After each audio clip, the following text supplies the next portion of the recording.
So what's going on YouTube? What's going on Giants fans? This is going to be a little different type of a video today. I'm going to be going over what I think Joe Judge is thinking about, what I think Joe Judge should do, and pretty much what's the most important thing that Joe Judge has to do to turn this team around. So what gave me this idea is Joe Judge is about, I think, a dissertation away from getting his PhD in education. So what does that mean? He's thinking about coaching and leadership a different way than most football guys are going to think of it. And I'm pursuing a graduate's degree in psychology, and that's kind of similar to things that you'll learn pursuing an advanced degree in education. So I think that me and Joe Judge will kind of pull from the same kind of pool when thinking of leadership. One of the things that I'm studying right now is leadership. So this is pretty much a different perspective, and I think it'll be an interesting video. So I'll go over 4 or 5 things that I think are important for Joe Judge to immediately come in and do. One is accountability. That's number one. You should always take responsibility for what the team is doing, what the team isn't doing. And that goes for everybody. That goes for any leader, whether it be a coach, general manager, the owner. Everybody has to take responsibility. There's no pointing fingers. That's not how you build any type of camaraderie. That's not how you build rapport with your teammates, your managers, your players, whatever, whoever. You cannot be going out there pointing fingers when things go wrong. And I think that's something that we saw from Josh McDaniels and Matt Patricia when they left New England. And that's not something that I think I'll see from Joe Judge. He doesn't strike me as that kind of guy to throw people under the bus. But time will tell. But I don't think we'll see that from him. Another thing that's really important is authenticity. We've gone over this over and over and over again. Nick Saban said it. Bill Belichick said it. Joe Judge himself said it. You cannot go out there trying to be somebody else. You can't go out there trying to just copy somebody else's leadership style. That's not going to work. People are going to see right through it. You have to be authentic because these players are grown men. Some of them are right out of college, but even college kids, even people, high school kids, they'll be able to see right through you. If you're just going out there trying to copy somebody else and you're only doing this because Belichick did it, sure, there are things that you can take from other coaches, whether it be schemes, whether it be practice schedules, processes. But once you're going out there and just trying to play a character, everybody's going to see through it and nobody's going to respect you.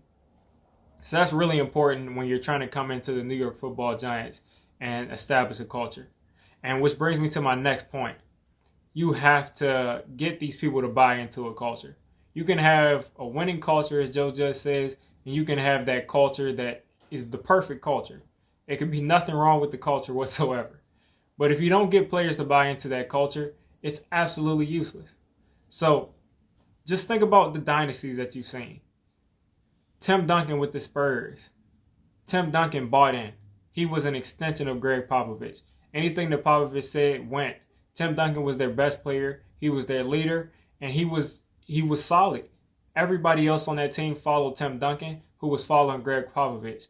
You need a player that can be an extension of that coach while they're on the field.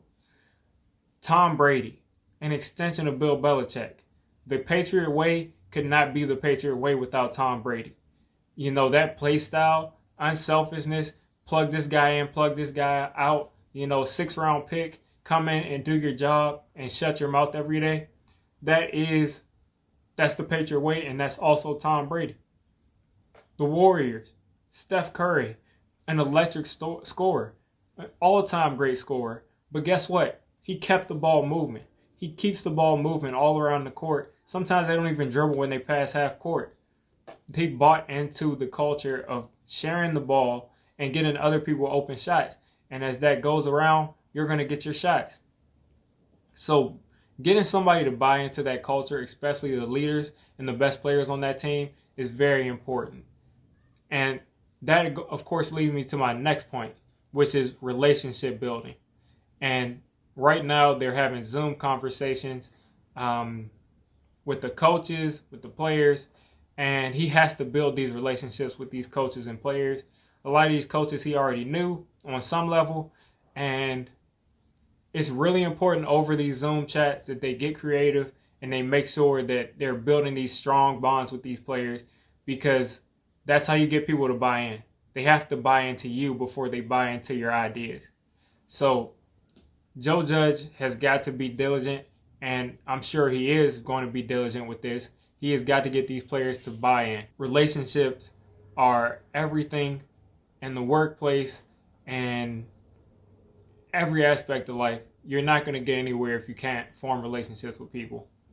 So moving on to my last part of this video, there was a study by a man, Dr. Roundtree, for the Chicago School of Professional Psychology. As you see me looking down here, I'm looking at my laptop. They studied millennials, which are pretty much all football players from the ages of 18 to 36, and they divide them into three groups: 18 to 23, 24 to 30, and 31 to 36. They had a lot of qualities in common. A couple of ones were confidence, communication, trustworthiness, compassion, transparency, positive attitude. So a lot of these things were similar throughout all three age groups, but the things that were most common, and the two age groups that we're looking at the most, because we have a very young team, so that's 18 to 30. That 18 to 30 range was honesty and confidence and compassion and trustworthiness. Those things were the most important between 18 and 30. So starting off with honesty, I went over that. Authenticity and honesty are the things that the players are going to look for. When you're a new coach and you're coming in there trying to prove yourself, it's all about your actions. It's all about you backing up your word, because you don't have anything to stand on.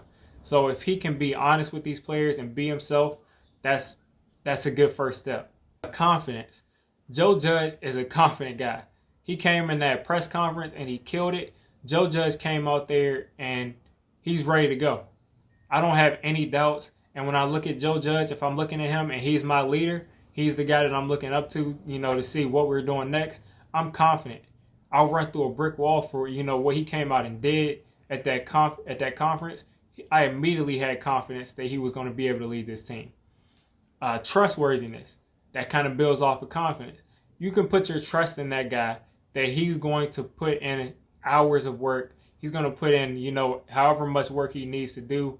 And he already looks like he's getting a head start on, putting in that work and doing all he can do to make sure that this team is the best that they can possibly be. So the next one was transparency. And that's kind of related to the honesty and trustworthiness, just being open with the players. And I heard Joe Judge go over this, which is, really common in psychology. When you're teaching people things, not only just teaching them, what this is, also telling them, this is why I'm teaching you to do it this way. This is why, when I tell you to run an 8-yard route and turn around, this is exactly why I need you to run exactly 8 yards. Or this is why I need you to call out these signals, in this situation. So the why is so important, especially when you're working with young players. I mean, I'm around that age now, but how many of you older guys remember when you were around my age or younger and you just had people barking orders at you and you're not even understanding why they're asking you to do it that way? And it gives you a sense of control. It puts in your mind a sense of control once you get in that situation, that if they're telling you why, you feel like you're part of the solution. You feel like what you're doing has purpose. So that's very important. And I think that Joe Judge is pulling from these sorts of ideas. And like I said, I kind of feel like I'm thinking similar to how Joe Judge will be thinking, just considering both of our educational paths. And I'm excited for this. I think Joe Judge is going to do a great job of talking to these coaches and getting them to be an extension of him so then these players can be an extension of him, and we can build a great winning culture. And I think he's going to do it the right way, and I just can't wait for it. So this is a very different type of video than I usually make, and tell me what you think of it. Leave a like if you want more videos like this. If you're a Giants fan, tell me, what kind of psychological terms that you think could be applied to the Giants. If you're a fan of another team, another sport, wherever, just, hit me up, let me know. Leave a comment, tell me what you thought of this kind of video. I'm going to go ahead and get out of here. Diggy546, I'm out.